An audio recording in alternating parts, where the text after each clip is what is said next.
जो सवाल है, वैसे तो मैं बिजनेस ट्रेनर हूँ, ये बात बता दी गई थी, शायद आपने सुनी नहीं। और मैंने भी कहा था कि मैं बिजनेस ट्रेनिंग देता हूँ।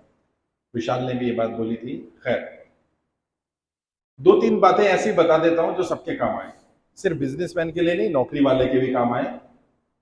और जिस नोटबंदी, जीएसटी और लॉकडाउन या जो भी सरकार की गलत नीति थी, उसके कारण जो लोग कर्जे की दलदल में फंसे या व्यापार बंद हुआ, नौकरी छूट गई, अब क्या? लोन तो जब माफ होगा होगा, वो तो प्रक्रिया चल ही रही है। हम क्या कर सकते हैं? सबसे पहले तो आप सब लोग, भले व्यापारी हो, पैसे के नियमों को सीखो। हर वो व्यक्ति जो अमीर बना, उसे पैसे के नियम मालूम है। और आने वाले समय में भी हर वो व्यक्ति जो अमीर बनेगा, केवल वही व्यक्ति अमीर बनेगा जिसे पैसे के नियम पता होंगे। और पैसे के कुछ खास नियम हैं, उनको अपनाकर कोई भी अमीर बन सकता है, कोई भी सफल हो सकता है। जैसे नोटबंदी, जीएसटी, लॉकडाउन, इन तीनों का ज्यादातर लोगों पर असर पड़ा, लेकिन कुछ पर फिर भी नहीं पड़ा, मुझ पर भी नहीं पड़ा। मैं लोगों की लड़ाई लड़ रहा हूं, लेकिन मुझ पर फर्क नहीं पड़ा इनका, बल्कि इनमें तो मेरा व्यापार और बढ़ा, अमीरों का भी बढ़ा। आखिर कारण क्या है? पैसे का पहला नियम, और ये नियम लेकर के जाना बड़ा काम आने वाला है, और ये मैं पेड ट्रेनिंग में देता हूं। लेकिन नहीं, अब भाई ने कहा है तो कुछ देकर जाऊं ना, कि तुम्हारे थ्रू इन्हें भी याद रहे कि यार सर ने एक नियम दिया था, और जो ये नियम आपने भी अप्लाई करना है और अपने बच्चों को भी सिखाना है। ये नियम क्या कहता है? ये नियम कहता है, जो पैसा जल्दी आता है वो पैसा जल्दी चला जाता है। तो कभी भी शॉर्ट टर्म इनकम के पीछे मत भागना। अमीर होने वाले लोग, सफल होने वाले लोग लॉन्ग टर्म इनकम की बात करते हैं, शॉर्ट टर्म इनकम की बात नहीं करते। और शॉर्ट टर्म में अमीरी, शॉर्ट टर्म में सफलता, शॉर्ट टर्म में तरक्की, ये प्रैक्टिकली संभव नहीं है। सफलता के रास्ते टेढ़े मेढ़े होते हैं, सफलता के रास्ते लंबे होते हैं, सफलता के रास्ते पथरीले होते हैं, अमीरी के रास्ते मुश्किल होते हैं। और मुश्किल रास्तों पर चलने को स्वीकार करना, खुद भी करना और अपने बच्चों को भी बता देना। और कब तक करना? जब तक अमीरी मेंटेन कर सकते हो या करना चाहते हो। क्योंकि अमीर बनना एक प्रक्रिया है, अमीर बने रहना एक और प्रक्रिया है। कुछ लोग हैं जो अमीर बने लेकिन फिर गिर गए, कुछ लोग हैं जो अमीर बने, अमीर अमीर अमीर ही मेंटेन रहे, कई पीढ़ियों तक अमीर रहे। मैं अक्सर एग्जाम्पल देता हूं सुशील कुमार का। इस व्यक्ति को लोग भूल गए, बिहार का लड़का था, 5 करोड़ रुपए केबीसी में जीत गया, टीचर था, 5 करोड़ रुपए जीता था सुशील कुमार। और केबीसी में 5 करोड़ रुपए जीत लेने के बाद आज फिर वो आर्थिक तंगी में है। पहला झटका तो उसे तभी लगा जब उसे पता चला कि 3.5 करोड़ ही मिलेंगे, क्योंकि बाकी तो टैक्स में चला जाएगा। उसने कहा यार हद हो गई तो। और बाकी 3.5 करोड़ के लिए भी उसने गांव में घर बनाना, जमीन खरीदना, ये करना, वो सारे काम कर लिए जो अमीर लोग अमीर बनने के बाद करते हैं। इसने बिना अमीर बनी कर लिए। उसका घर भी खंडर हो गया है, क्योंकि दरवाजे लगाने के पैसे नहीं बचे। इतना बड़ा स्ट्रक्चर, 500 गज का स्ट्रक्चर बना लिया। अब स्ट्रक्चर तुम यहां बनाओ या दिल्ली में बनाओ, मटेरियल कॉस्ट तो उतनी आएगी, जमीन ही तो सस्ती मिल जाएगी भाई। समझ ही नहीं पाए। तो जो पैसा अचानक आ जाता है, जल्दी आता है, वो जल्दी चला जाता है, वो अपने रास्ते बना लेता है। इसलिए शॉर्ट टर्म अमीरी, शॉर्ट टर्म सफलता नाम की चीज नहीं है, ये बात समझ लो। दूसरा पैसे का नियम क्या? Money is not the main product, money is the by product. पैसा मेन प्रोडक्ट नहीं होता, पैसा बाई प्रोडक्ट होता है। और जो लोग पैसा कमाने पर, अमीर बनने के लिए पैसे के पीछे भागते रहेंगे, वो जीवन भर कभी अमीर नहीं बनते। क्योंकि अमीरों को पता है, money is not the main product, money is the by product. By product और मेन प्रोडक्ट समझते होंगे, व्यापारी लोग हैं, मैं थोड़ा और विस्तार से समझाता हूं। पैसा मेन प्रोडक्ट नहीं है, यानी कि पैसा क्या है? पैसा किसी चीज का बाई प्रोडक्ट है। किस चीज का? किसी भी चीज का बाई प्रोडक्ट हो सकता है। जैसे मेरी नॉलेज का बाई प्रोडक्ट पैसा है। मुझे लोग पैसा क्यों देते हैं? मेरी नॉलेज की वजह से। शाहरुख खान को पैसा क्यों मिलता है? उसकी एक्टिंग की वजह से। तुम्हें पैसा क्यों मिलता है? तुम्हारे प्रोडक्ट की वजह से। अच्छा, मोहल्ले में 2 डॉक्टर है, एक डॉक्टर है जो 50 रुपए में 3 टाइम की दवाई देता है साहब, पर्ची भी देता है, दवाई भी देता है। और एक है जो 500 रुपए में देखता है, दवाई नहीं देता। लेकिन जब कभी सीरियस बीमार हो जाए, बच्चा सीरियस बीमार हो जाए, तो बगल के 50 रुपए वाले डॉक्टर के पास नहीं जाते, 2 किलोमीटर दूर अपॉइंटमेंट लेकर के 500 वाले के पास जाते हैं। कारण क्या है? दोनों में अंतर क्या? वो भी डॉक्टर, वो भी डॉक्टर है। क्यों? वो एक्सपर्ट है। हाँ, सवाल ये उठता है, तुम किस चीज के एक्सपर्ट हो? तुम्हारे पास कोई क्यों आए? तुम्हें कोई पैसा क्यों दे? जैसे मेरे पास क्यों आते हैं? मैं नेताओं को सलाह देता हूं, 16 लाख रुपए लेता हूं सब रणनीति बनाने के, 16 लाख रुपए, और ठोक के लेता हूं, बताता हूं, और देता कुछ नहीं है 16 लाख में। मेरा प्रोडक्ट क्या है? मेरा दिमाग। बस मैं आपको सलाह दूंगा, लेनी हो लो, नहीं तो मत लो। अच्छा, मेरे पास ही आना पड़ता है, क्यों? दूसरा है ही नहीं कोई। कुछ लोग हैं जो रणनीति बनाते हैं, उनकी फीस है 100 करोड़, 500 करोड़, वो मेरी रेंज में तो आते ही नहीं। वो MP MLA लेवल पे काम ही नहीं करते, तो पार्टी लेवल पे काम करते हैं। तो मैं इंडिविजुअल लेवल पे काम करता हूँ। लेकिन मुझे क्यों देते हैं पैसा? मैं 45 मिनट की काउंसलिंग के लिए 10,000 रुपए चार्ज करता हूं, सिर्फ 45 मिनट। 46वां मिनट होते ही फिर 10,000 हो जाते हैं। क्यों देते हैं? मेरी नॉलेज का, मेरे उस ज्ञान का। और अगर 45 मिनट में मैं 10,000 रुपए ले लूं और उसे कुछ ना दूं, तो तारीफ करेगा कि गालियां देगा? गालियां देगा, दोबारा नहीं आएगा। और वो तारीफ करता है, पैर छू के जाता है, और फिर अगली बार 10 लोगों को भेजता है, वहां चला जा, कहीं फंस गया ना, वहां चला जा, वो हेल्प कर देगा। क्यों? क्योंकि मैं एक्सपर्ट बना कुछ चीजों का, हर चीज का नहीं, कुछ चीजों का। आप किस चीज के एक्सपर्ट हो? नहीं हो, कोई बात नहीं, बन जाओ। और जिस दिन तुम एक्सपर्ट बन गए, उस दिन तुम्हें पैसे के पीछे नहीं भागना पड़ेगा। उस दिन एक्चुअल में तुम्हारे हुनर का बाई प्रोडक्ट पैसा बन जाएगा। और बच्चों को भी ये सिखाओ, क्योंकि बच्चों के दिमाग में, नई जनरेशन में खासकर से आ गया, जल्दी पैसा आ जाए, यहाँ आ जाए, ऑनलाइन आ जाए, ये आ जाए। नहीं, उनको बोलो नहीं, आराम आराम से आने दे, तू एक्सपर्ट बन जा किसी चीज का। और आजकल मैं बोलता हूँ बार बार, आजकल बच्चे पैदा नहीं होते, बाप पैदा होते हैं। ये तुम्हें गलत फहमी है कि बच्चे पैदा हो रहे हैं। वो एक जोक है ना, एक पिताजी और बेटा, 12 साल का बेटा और पिताजी रेस्टोरेंट में गए, बार में। पिताजी कहते हैं एक मेरे लिए ड्रिंक ले आओ और बेटे के लिए सॉफ्ट ड्रिंक ले आओ। तो उन्होंने ऐसा नहीं बोला बेटे के लिए ले आओ, उन्होंने कहा एक ड्रिंक ले आओ और एक सॉफ्ट ड्रिंक ले आओ। तो बेटा कहता पापा आप भी ड्रिंक ही ले लो। मतलब पापा ने अपने लिए सॉफ्ट ड्रिंक मंगाई और बेटे के लिए ड्रिंक मंगाई है। तो आजकल बच्चे पैदा नहीं हो रहे, बाप पैदा हो रहे हैं। तो उन्हें समझाना है, सिखाना है, दोस्त बनकर। मेरा बेटा है अभी 16 साल का, वो मुझे ट्रेन करता है, पापा ये नया एप्लीकेशन आया, पापा ये नई चीज आई, पापा ये हो रहा है, पापा वो हो रहा है।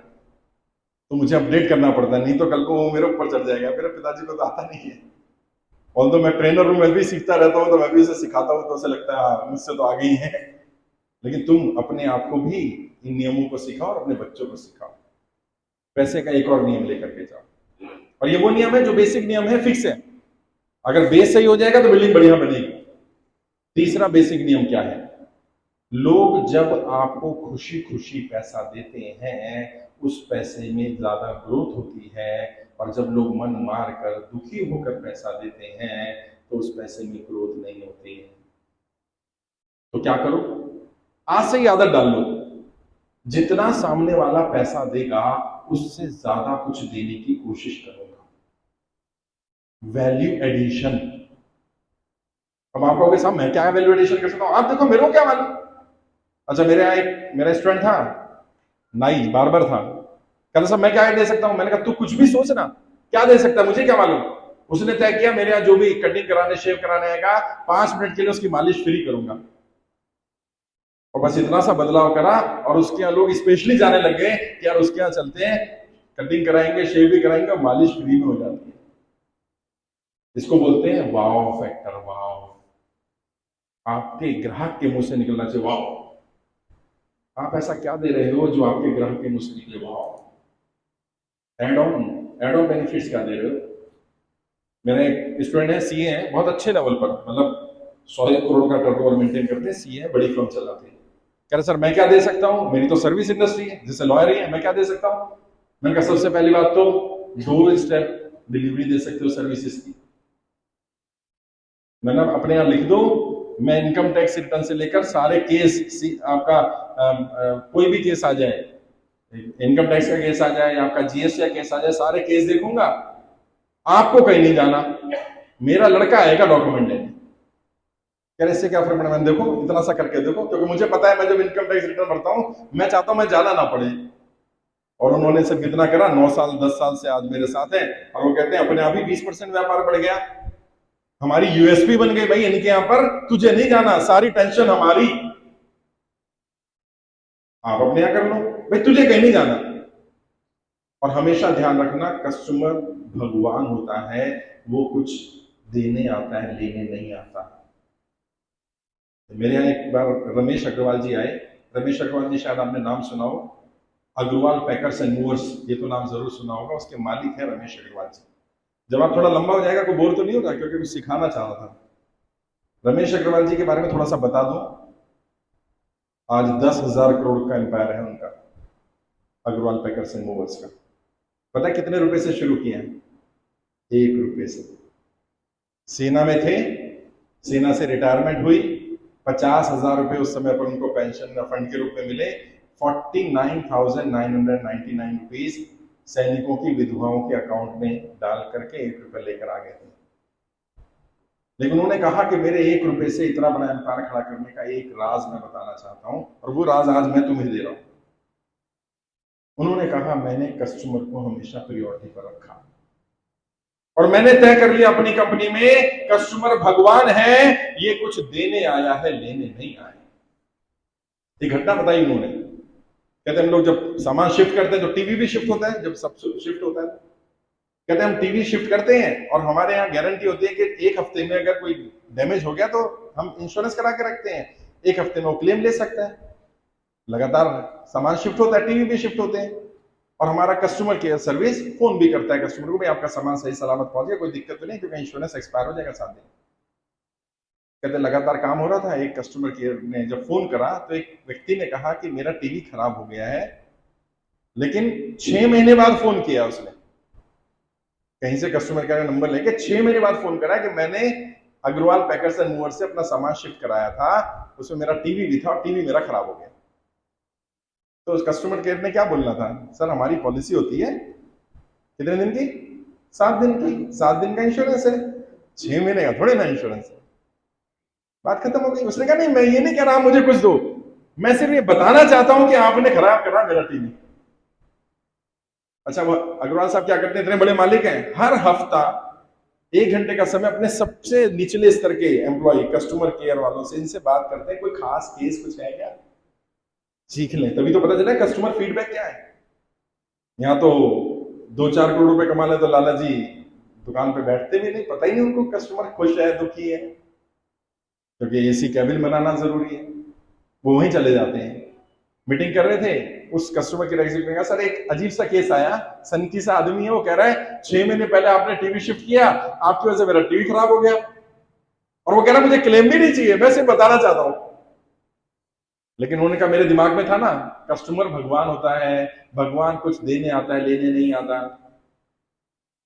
तो उन्होंने अपने मैनेजर को एक अपॉइंट किया कि इसकी कंप्लेंट को इस व्यक्ति से बात करके देखो हुआ क्या था, पागल तो नहीं है ना कोई व्यक्ति 6 महीने बाद ऐसा होता। उसने फोन किया मैनेजर ने, भाई क्या हुआ था? उन्होंने कहा जी मैंने टीवी सामान शिफ्ट कराया, टीवी भी गया, और 6 महीने बाद मेरा टीवी खराब हो गया, जो कि टीवी जनरली खराब नहीं होने वाली चीज है, और ज्यादा पुराना भी नहीं, 3-4 साल पुराना टीवी है मेरा। तो मैनेजर ने अगले हफ्ते रिपोर्ट दी, क्योंकि हर हफ्ते मिलते थे। तो उन्होंने कहा एक काम करो, पिछले 1 साल में हमने जितने सामान शिफ्ट किए हैं और उनमें जितने टीवी शिफ्ट हुए, जिन जिनके सामान में टीवी था, उन सबको फोन करो कि क्या सामान शिफ्ट होने के 6 महीने 4 महीने 1 साल के अंदर उनका टीवी खराब हुआ कि नहीं, और अगले हफ्ते रिपोर्ट दो। अगले हफ्ते शॉकिंग रिजल्ट आया, 99% लोगों ने बताया कि हाँ जी हमारा टीवी खराब हुआ है। अब उन्हें लगा कि कोई हमारे एंड पर प्रॉब्लम है। सोनी के इंजीनियर्स को बुलाया गया, हायर किए गए कि भाई बताओ। तो उन्होंने कहा भाई जब आप टीवी शिफ्ट करो अगली बार तो हमें लेके चलना, देखेंगे क्या कर रहे हो, साइड पे उतारने में दिक्कत है, लगाने में कुछ तो दिक्कत हो रही है, अगर इतना 99% हो रहा है तो तो साइट पर, क्योंकि रोज ही सामान जाता है अग्रवाल पैकर्स एंड मूवर्स, इतना बड़ा नाम है, तो एक साइट पर ले गए इंजीनियर को। इंजीनियर ने देखा आराम से टीवी उतारा जा रहा है, ग्लव्स पहन करके टीवी उतारा गया। वो आम की पेटी होती है, उस पेटी में उसको डाला गया, थर्माकोल उसमें तीनों तरफ से लगा हुआ है, ऊपर से थर्माकोल लगाया गया, फिर ऊपर से एक और पेटी को बंद करने के लिए कीले ठोक दी गई। जैसे ही कीले ठोक रहा था तुरंत इंजीनियर का रुक जाओ, कह रहे कितनी कीले ठोकते? कहते 9 कीले ठोकती हैं इसमें। कह रहे एक कील को मारने में कितना हथौड़े का? कह रहे 3-4 बार मारना पड़ता है, हल्की आवाज में लेकिन मारना पड़ता है। कह रहे एक हथौड़े ने इस टीवी की 1 महीना लाइफ कम कर दी। और 9 कीले 3-3 बार मारेंगे तो 27 महीने खत्म। ऑलरेडी अगर 5 साल पुराना तो खराब हो जाएगा। कह रहे क्यों? कह रहे इसमें छोटी छोटी आईसी होती है, जो इलेक्ट्रॉनिक्स थोड़ा समझते हो जानते हैं कि आईसी मारने से वो हिलती है अपनी लोकेशन से, और एक हल्की सी आईसी हिलेगी तो टीवी चलेगा नहीं। कह रहे हाँ, प्रॉब्लम तो हमारे एंड की है भाई। उसको कुछ नहीं बता रहे कस्टमर को कि तूने क्या बोला क्या नहीं हुआ। अब समस्या बीमारी आ गई ना, इलाज भी आ जाएगा। अब तय क्या करें? कह रहे भी गत्ते की, जैसे लैपटॉप की बैग होता है देखा ना गत्ते का, ऐसा बैग बनाओ टीवी के लिए। और आम की पेटी वाला वो सिस्टम हटाया, वो गत्ते की नई पेटी बनाई गई। कहते हैं आम की पेटियां बनाने के लिए हमें हर साल लगभग 1000 पेड़ काटने पड़ते थे, कटवाने पड़ते थे। गत्ते की पेटी के लिए सिर्फ 200 पेड़ काटने पड़ते हैं। उस पेटी के लिए हम 700 रुपए चार्ज करते थे। ये गत्ते की पेटी सिर्फ 250 रुपए में बन जाती है, वजन में हल्की होती है, स्पेस कम लेती है, कस्टमर का भी फायदा और हमारा भी फायदा। और वो प्रोडक्ट आए थे हमारे सामने कि देखो ये प्रोडक्ट उस कस्टमर की इजाद है। अगर वो ना बोलता और या हम उसे सीरियसली ना लेते, प्रॉब्लम क्या है? हमने ये मान लिया हम सही हैं। बस मैं ये कहूं मैं सही हूं ठीक है, लेकिन मैं कहूं मैं ही सही हूं तो गलत हो जाएगा। कस्टमर भी तो ठीक हो सकता है ना। अगर अमीर बनना चाहते हो, सफल होना चाहते हो, कितना ही रिसेशन आ जाए तुम पर इफेक्ट ना पड़े, तो क्या करो? कस्टमर सेटिस्फेक्शन को अपनी प्रायोरिटी बना लो। मेरे आज यहां तक पहुंचने में, दुनिया के 50 देशों में मुझे सुने जाने में एक बड़ा रीजन ये भी है, मैं कोई वीडियो बनाता हूं, कोई ट्रेनिंग डेवलप करता हूं, पहले मैं ये देखता हूं कि अगर ये वीडियो, ये ट्रेनिंग कोई मुझे देगा तो क्या मैं लूंगा। अगर आपने अपना प्रोडक्ट, अपनी सर्विस इस लेवल पर तैयार कर दी कि कोई अगर इस पैसे में, इस कीमत पर मुझे देगा मैं लूंगा, और आप खुशी खुशी ले रहे हैं, लेने को तैयार हैं, तो यकीन मानिए आपके यहाँ कस्टमर की लाइन कभी नहीं टूटेगी। मैंने कहा ना रिसेशन का मुझ पर फर्क नहीं पड़ा, नोटबंदी का नहीं पड़ा, जीएसटी का नहीं पड़ा। क्यों? क्योंकि मेरा प्रोडक्ट की क्वालिटी में दम था। और जब हम कंप्रोमाइज करेंगे अपनी क्वालिटी से, अपने प्रोडक्ट की, अपनी सर्विस की क्वालिटी से, तो किसी को पता चले ना चले, हमें तो पता चल ही जाता है। और कस्टमर बेवकूफ नहीं है, उसे भी पता चल ही जाता है, देर से देर ही सही। जब भी कोई व्यक्ति पैसा दे, खुशी खुशी दे, उसके अंदर का भाव पैदा हो कि वाह मजा आ गया। कई बार कई कपड़े पहनते ना, लगता है यार पैसा वसूल हो गया आज तो है। और कई बार जब जब उस कपड़े को देखते गालियां निकलती है, बस दिला दिया इसने मेरे को, चेप दिया मुझे। तो चेपने वाला एटीट्यूड बंद करिए, अमीर लोग ये नहीं करते।